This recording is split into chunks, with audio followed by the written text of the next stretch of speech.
வணக்கம். நேற்று திருச்செந்தூர் கோயிலுக்கு திடீர்னு விஜய் போயிருக்கிறாரு. என்ன அது ஆச்சரியமா இருக்கு அப்படின்னு பார்த்தீங்கன்னா, எல்லாம் ஜோதிடம் தான். ஜோதிடம் பண்ணுற வேலை தான்.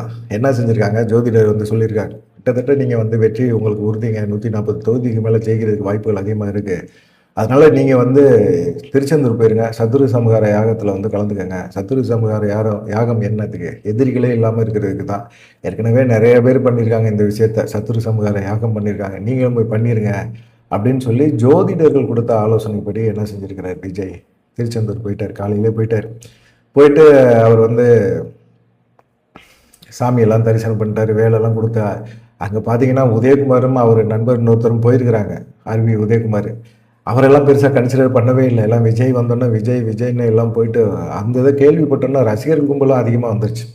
விஜய் பொறுத்த வரைக்கும் என்னன்னு கேட்டிங்கன்னா, இப்போ மாவட்ட செயலாளர்களும் சரி, கட்சி நிர்வாகிகளும் சரி, வேட்பாளர்களும் சரி ஆலோசனை பண்ணிகிட்டே இருக்கார். ஆதவ அர்ஜுனா, செங்கோட்டையன், ஜான் ஆரோக்கியசாமி எல்லாருமே சொல்கிற ஒரு விஷயம் என்னென்னா, கவுண்டிங் சென்டரில் வந்து திமுக, அதிமுக 2 கட்சிகளுமே வந்து வேறு மாதிரி செயல்படுவாங்க.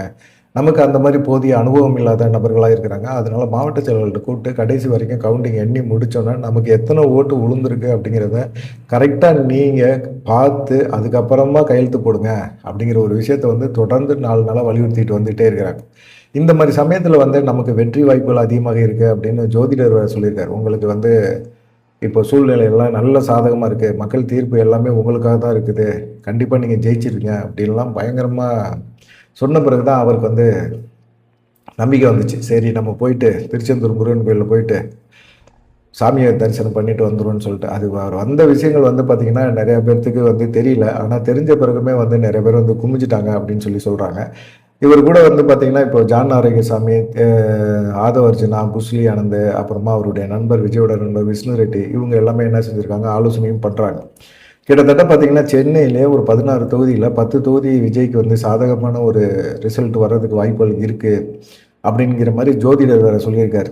இதனால இவங்க என்ன செய்கிறாங்க, இந்த வெற்றி வாய்ப்பை வந்து திமுகவோ அதிமுகவோ பறிச்சிடும். அவங்க கவுண்டிங்கில் வந்து பயங்கரமாக வேலை பார்த்துருவாங்க.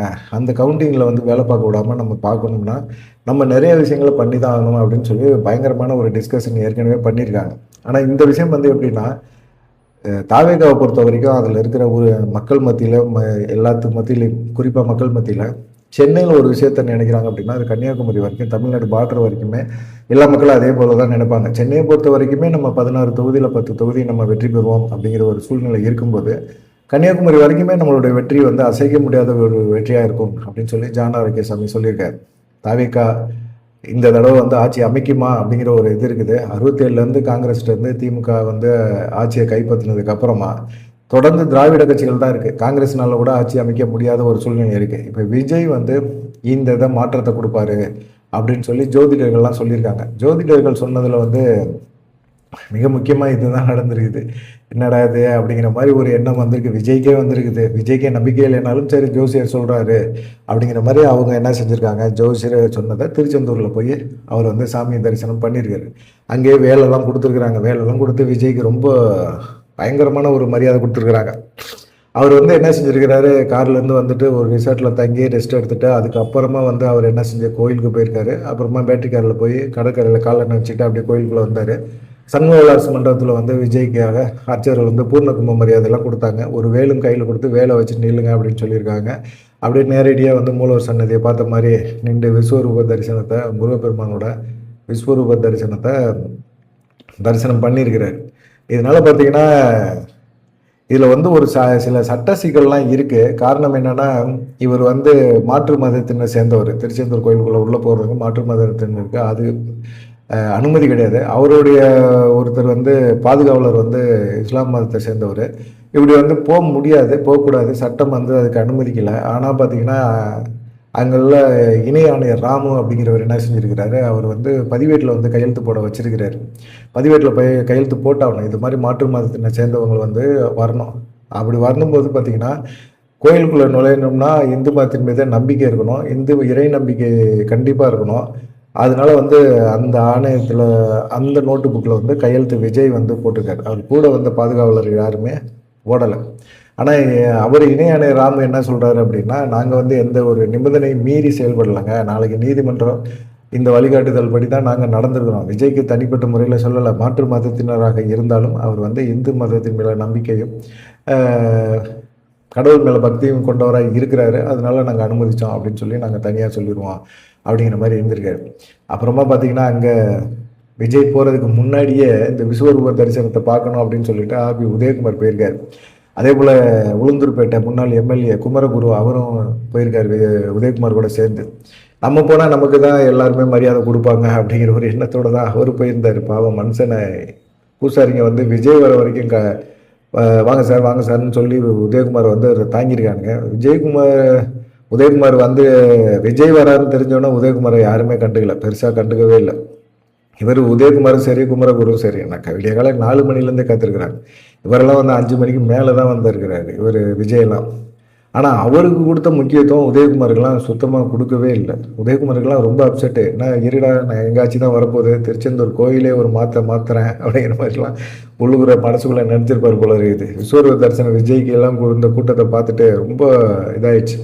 அப்புறமா பார்த்தீங்கன்னா உதயகுமார் வந்து முன்னாள் தக்கர்கோட்டை மணிகண்டன் அவங்க வந்து அவர் அதிமுககார் தான் மணிகண்டன் தற்கார். அவர் வந்து என்ன செஞ்சார், உதயகுமாரை கூட்டிகிட்டு போய் உட்கார வச்சு விஸ்வரூப தரிசனத்தை காட்டிட்டு அவர் பாட்டுக்கு அவரை கூட்டிகிட்டு போயிட்டாரு அப்படின்னு சொல்லி சொல்கிறாங்க. இது எல்லாமே பார்த்தீங்கன்னா விஜய்க்கு நடந்த ஒவ்வொரு விஷயமும் பார்த்தீங்கன்னா ஜோதிடத்தை தான். ஜோதிடம் வந்து அவர் ஜோதிடத்தின் மேலே நம்பிக்கையாக இருக்கிறாரு. அதனால அவர் வந்து சொல்கிறது தான் அவர் கேட்டுட்டு இருக்காரு அப்படிங்கிற மாதிரி இருக்குது. இதை தாண்டி பார்த்தீங்கன்னா விஜய்க்கு அந்த வீடியோ காலையிலே அவ்வளோ கும்பல் வந்துருச்சு. அதுதான் ஒன்றுமே செய்ய முடியல. எப்படி இவ்வளோ கும்பல் வருது விஜய்க்கு அப்படின்னு சொல்லி விஜய் பார்க்குறதுக்கு அவ்வளோ கும்பல் வந்துருக்கு. சரி இந்த கும்பல்னால பெரிய பிரச்சனை வந்துடக்கூடாது அப்படிங்கிறதுல காவல்துறையின்னு பாதுகாப்புக்கு போன காவல்துறையும் பயங்கரமாக இது பண்ணியிருக்காங்க. அந்த மாதிரி சமயத்தில் ஒரு காவல்துறை ஆய்வாளர் கனகராஜ் அப்படிங்கிறவர் ஒருத்தர் பேசின அந்த வீடியோ கிளிப்பிங் வந்து இப்போ சமூக வலைத்தளங்களில் பெரும் வைரலாக இருக்குது. காவல் ஆய்வாளர் பேசினதுல பார்த்தீங்கன்னா ரொம்ப நிதானமாக பொறுப்பாக உங்களுக்கும் என்ன பொறுப்பு இருக்குது, நீங்கள் விஜய் ரசிகர் மட்டும் இல்லை உங்கள் தலைவரை பாதுகாக்க வேண்டிய பொறுப்புமே உங்களுக்கு இருக்குது அப்படிங்கிறத சுட்டி காட்டி அந்த காவல் ஆய்வாளர் கனகராஜ் பேசின அந்த வீடியோ சமூக வலைதளங்களில் மிகப்பெரிய அளவில் ஒரு ட்ரெண்டாக இருக்குது. உங்கள் தலைவரை பார்க்குற ஆவல் வந்து உங்களுக்கு எவ்வளோ முக்கியமோ அதுக்காக நீங்கள் முண்டி அடிச்சுட்டு போய் பார்த்து தான் ஆகணுங்கிறது எவ்வளோ முக்கியமோ அதை விட மிக முக்கியமானது அவருக்கு பாதுகாப்பு கொடுக்க வேண்டியது. இது காவல்துறை எங்களுக்கு மட்டும்தான் அந்த பொறுப்பு இருக்குது அப்படின்னு நீங்கள் நினைக்கக்கூடாது. உங்களுக்கு தான் அதிகமான பொறுப்பு இருக்குது. காவல்துறை தாண்டி நீங்கள் தான் வந்து உங்களுடைய தலைவரை பார்க்கணும் அப்படிங்கிறத தாண்டி அவரை பாதுகாக்க வேண்டிய பொறுப்பு உங்களுக்கு தான் இருக்குது. நீங்களும் ஒவ்வொருத்தங்களும் ஒவ்வொரு காவல்துறை அதிகாரி போல தான் நீங்கள் இருந்து தான் நீங்கள் பாதுகாக்கணும், விஜயை பாதுகாக்கணும், உங்கள் தலைவரை பாதுகாக்கணும் அப்படின்னு சொல்லி அவர் பேசியிருந்தார். அந்த வீடியோ செம்ம வைரல். இதை கேட்ட பிறகு காவல் ஆய்வாளரோட இந்த பேச்சை கேட்ட பிறகு விஜய் ரசிகர்கள் எல்லாம் பயங்கரமான ஒரு கைத்தட்டல்.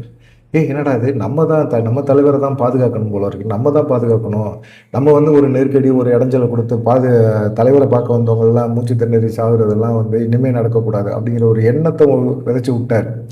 அதனால பார்த்தீங்கன்னா இவர் இன்ஸ்பெக்டர் பேசின அந்த கனகராஜ் பேசின அந்த வீடியோ ரசிகர்களை வந்து அப்படி மனமாற்றம் செய்ய வச்சது. அதை தாண்டி பார்த்தீங்கன்னா இது வந்து ரொம்ப அந்த ரசிகர்களுக்கே ரொம்ப ஆச்சரியமாகவும் இருந்தது. ஒரு பதட்டமான ஒரு சூழ்நிலை திருச்செந்தூர் பகுதியில் ஏற்பட்டுரும் அப்படின்னு நினைக்கும் போது பார்த்தீங்கன்னா ஒரு சுமூகமான ஒரு சூழ்நிலையை மாற்றி வச்சதில் காவல் ஆய்வாளரோட பங்களிப்பு ரொம்ப பெரிய விஷயம் அப்படின்னு சொல்கிறாங்க. நிறைய விஷயங்கள் நடந்திருக்குது. விஜய் வந்தது தேர்தலுக்காக தான் வந்திருக்கிறாரு. தேர்தல் ஜோதிடர் சொன்ன கணிதப்படி போய் திருச்செந்தூரில் முருகனை பார்த்துட்டு சூர சம்ஹார யாகம் அதையும் பார்த்துட்டு விஸ்வரூப தரிசனம் பண்ணிட்டு வந்தால் கண்டிப்பாக நம்ம வந்து 140 தொகுதிகளை வந்து வெற்றி பெறுவோம் அப்படின்னு சொல்லி ஜோதிடர் கொடுத்த ஒரு ஆலோசனை அதன்படி விஜய் வந்திருக்கிறார், திருச்செந்தூர் கோயிலுக்கு வந்திருக்கிறாரு. அங்கே இருக்கிற மாற்று மதத்தினர் வந்து திருச்செந்தூர் கோயிலுக்குள்ள உள்ள நுழையிறதுக்கு சில கட்டுப்பாடுகள்லாம் இருக்குது. ஜோசப் விஜயன் தான் கொடுத்துருக்கிறாரு, மாற்று மதத்தை சேர்ந்தவர். அவர் வந்து எப்படி அப்படிங்கிற மாதிரி இருக்கும்போது இணையாணையர் வந்து மாற்று மதத்தினராக இருந்தாலும் இந்து மதத்தின் மீது நம்பிக்கை உள்ளவங்கள உள்ளே விடலாம் அப்படிங்கிறது அது வந்து சைன் பண்ணி வாங்கியிருக்காரு இணையாணையர் ராமு அப்படிங்கிறவரும். சில முக்கியமான சம்பவங்களும் அங்கே நடந்திருக்கு அப்படின்னு சொல்கிறாங்க. பார்க்கலாம் என்ன நடக்கும் அப்படின்னு சொல்லிட்டு. ஜோதிடர் சொன்னபடி இப்போ 140 தொகுதிகளில் வந்து விஜய் வெற்றி பெற வாய்ப்புகள் இருக்கா? மறக்காம கமெண்ட் பண்ணுங்கள். நன்றி, வணக்கம்.